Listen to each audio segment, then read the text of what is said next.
ಆತ್ಮೀಯ H16 ನ್ಯೂಸ್ಗೆ ಸ್ವಾಗತ. ನಾನು ನಿಮ್ಮವ MI ಅಥವಾ ಮಲ್ಲಪ್ಪ ಜೋತವ. ಆದ್ಮೇಲೆ ಈಗಂತೂ ಕಾಲು ತುಳಿತದಿಂದ ತೀರಿಕೊಂಡಂಥ 11 ಜನರ ಕುರಿತಾಗಿ ಚರ್ಚೆ ಮಾಡಲೇಬೇಕಾದಂಥದ್ದು.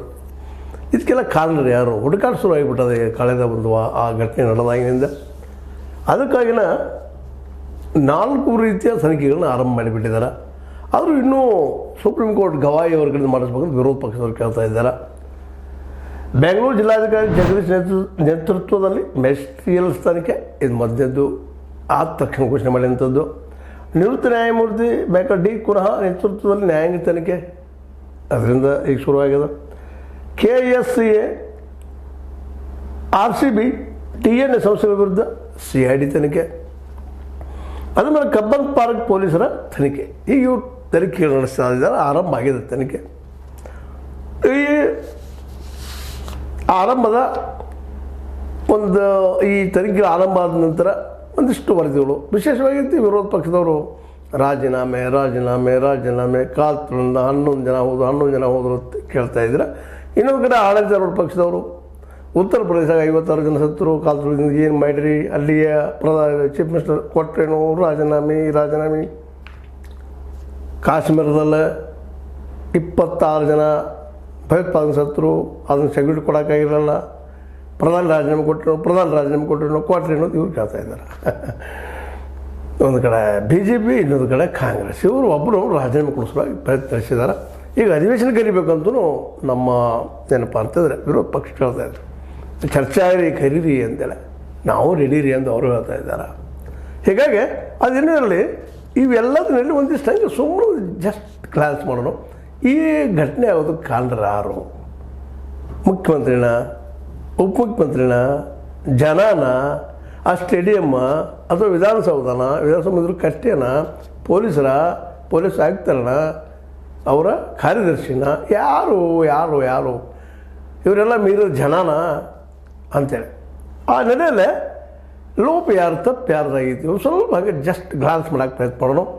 ಕಾರ್ಯಕ್ರಮಕ್ಕೆ ಅಗತ್ಯ ಅನುಮತಿ ದೊರೆಯದೇ ಅಥವಾ ಸಿದ್ಧತೆ ಮಾಡಿಕೊಳ್ಳಲಾರದೆಯೇ ಈ ಏನಪ್ಪ ಘಟನೆ ನಡೆಯೋದಕ್ಕೆ ಕಾರ್ಯಕರ್ತರ ಮೊದಲನೇದಾಗಿ ಮುಖ್ಯಮಂತ್ರಿ ಮತ್ತು ಉಪಮುಖ್ಯಮಂತ್ರಿ ಇದನ್ನು ಘೋಷಣೆ ಮಾಡಿದರು. ಈ ಸನ್ಮಾನದನ್ನ ಘೋಷಣೆ ಮಾಡಿ ತಪ್ಪು ಮಾಡಿದರು. ದೊಡ್ಡ ತಪ್ಪಿದೆ, ಇದು ಲೋಪ.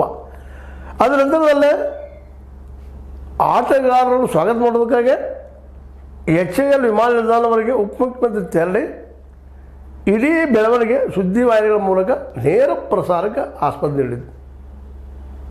ಇದರಲ್ಲಿ ಎರಡೂ ಇದ್ದು ಬಿಟ್ಟು ರಾಮದ್ ಬೇರೆ ಖುಷಿನೂ ಇರ್ಬೋದು, ತಮ್ಮನ್ನು ತಾವು ಸ್ವಲ್ಪ ತೋರಿಸ್ಕೊಳ್ಳೋದು ಇರ್ಬೋದು, ಪ್ರಚಾರ ಇರ್ಬೋದು. ಇದು ಎರಡನೇ ಲೋಪ ಅಂತ ಹೇಳ್ತಾ ಇದ್ದಾರೆ. ಅಂದರೆ ಮುಖ್ಯಮಂತ್ರಿ ಉಪಮುಖ್ಯಮಂತ್ರಿ ಇವರ ಮೇನ್ ಕಾರಣ.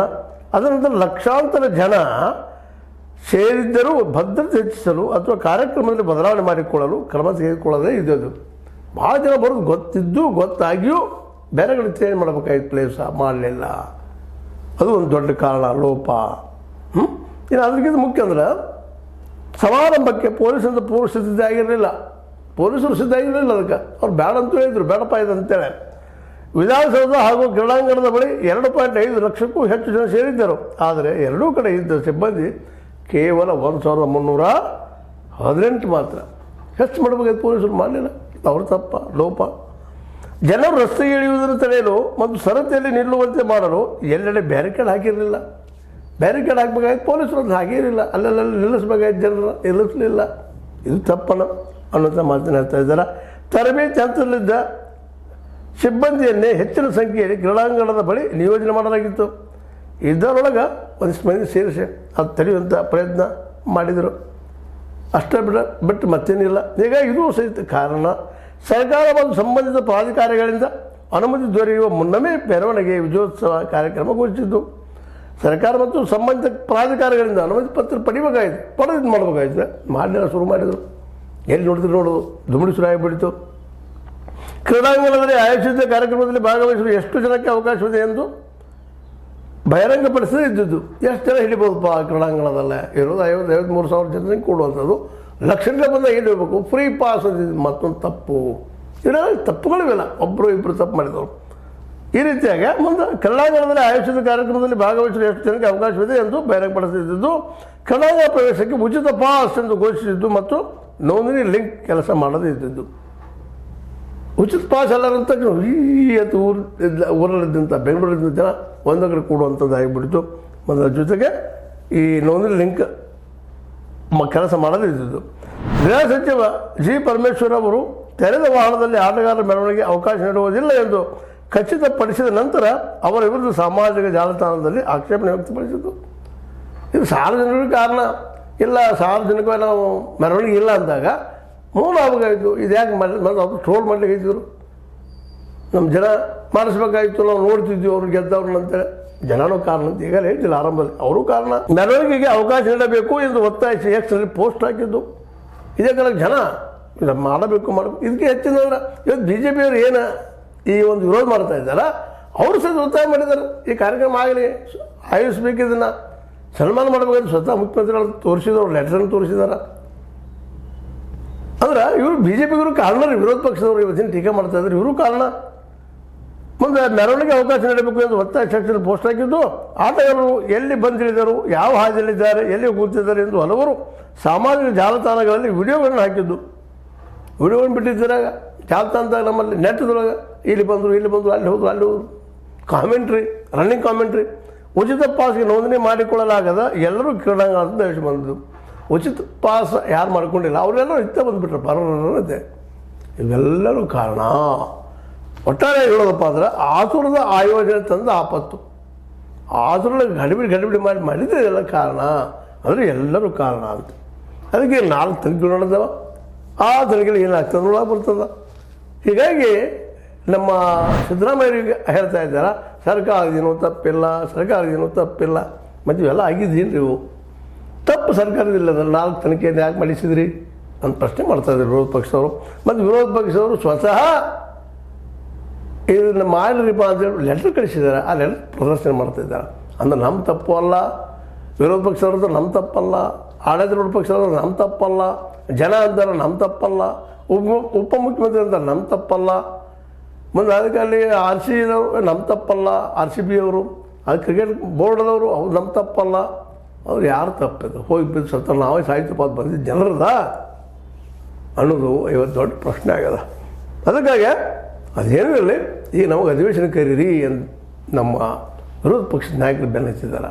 ಮತ್ತು ಕರಿಬೇಕು ಅದನ್ನು ಅಧಿವೇಶನದಲ್ಲಿ ಮ್ಯಾಲ ಚರ್ಚೆ. ಯಾಕಂದ್ರೆ ಈಗಾಗಲೇ ಘೋಷಣೆ ಮಾಡಿದಿರಿ, ಒಂದು 25 ಲಕ್ಷ ಸ್ವತಂತ್ರ ಕುಟುಂಬಗಳಿಗೆ ಗಾಯದವ್ರಿಗೆ ಘೋಷಣೆ ಮಾಡಿದ್ದೀರಿ. ಇನ್ನೂ ಚರ್ಚೆ ಮಾಡಲಿರೋದು ಬೇಡಿಕೆ ಅದ ವಿರೋಧ ಪಕ್ಷದವ್ರು ಮಾಡಿ ಸಾಧ್ಯಷ್ಟು ಮಟ್ಟಿಗೆ.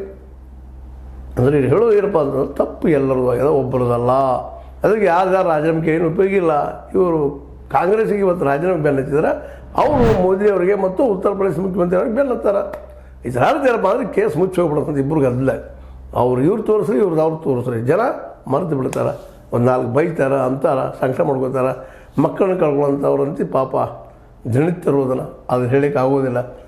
ಕೈಗೆ ಬಂದಂಥ ಮಕ್ಕಳು, ಹರೆಯದ ಮಕ್ಕಳು ಹೋದಂಥದ್ದು ಅವ್ರ ತಂದೆ ತಾಯಿಗೆ ಮಾತ್ರ ದೊಡ್ಡ ಶಾಕ್ ಆಗ್ಯದ. ಅದನ್ನು ಅಲಗಿಸೋರು ಯಾರು? ಆಗಿ ಹೋಗಿದ ಘಟನೆ. ಈಗ ಯಾರೂ ಭಾರ ಅಥವಾ ಜವಾಬ್ದಾರಿ ಹೊರ್ತಾ ಇಲ್ಲ. ಪೊಲೀಸರು ಅಂತ ನಮ್ದೇನಿಲ್ಲ, ಕೊಟ್ಟಿವಿ ಲೆಟ್ರ್ ಅವರು ಮಾಡಂದರು. ಮುಖ್ಯಮಂತ್ರಿ ಹೇಳೋದು ಬ್ಲಾಕ್ ಬರ್ತೀನಿ ರೀ ಅಂತ ಅವ್ರು ಪ್ರಶ್ನೆ ಮಾಡ್ತಾರೆ. ಮುಖ್ಯಮಂತ್ರಿ ಅಂತ ನಮಗೆ ಯಾವಾಗ ತಿಳಿಸಿದ್ರಿ ಅಂತ ಅವ್ರು ಹೋಗ್ತಾರೆ. ವಿರೋಧ ಪಕ್ಷದವರು, BJP ಅವರು ನಾವೇನ ಲೆಟ್ರ್ ತೋರಿಸಿದ ತಕ್ಷಣ ಏನು ಮಾಡಿರಿ ಇದನ್ನು ಲೆಟ್ರ್ ಕೊಟ್ಟಿದ್ರು ಅಂತ ಅವರು ಅಂತ ಅನ್ಬೋದು. ಇಷ್ಟರೊಳಗೆ ನಾವು ಮಾಡೋದು ಇಲ್ಲ ಅಂತ ಕೇಳ್ಬೋದು. ಯಾಕಂದ್ರೆ ಸೆಕ್ರೆಟ್ ಗುಪ್ತದರ ಆಗಿರ್ಬೋದು, ಪೊಲೀಸ್ ರಿಪೋರ್ಟ್ ನಿಮ್ಮ ಕಡೆ ಇರ್ತಾವ, ನಿಮ್ಗೆ ಗೊತ್ತಾಗ ಯಾಕೆ ಮಾಡಿದ್ರೆ ಮಾತು ಕೇಳ್ತಾರೆ.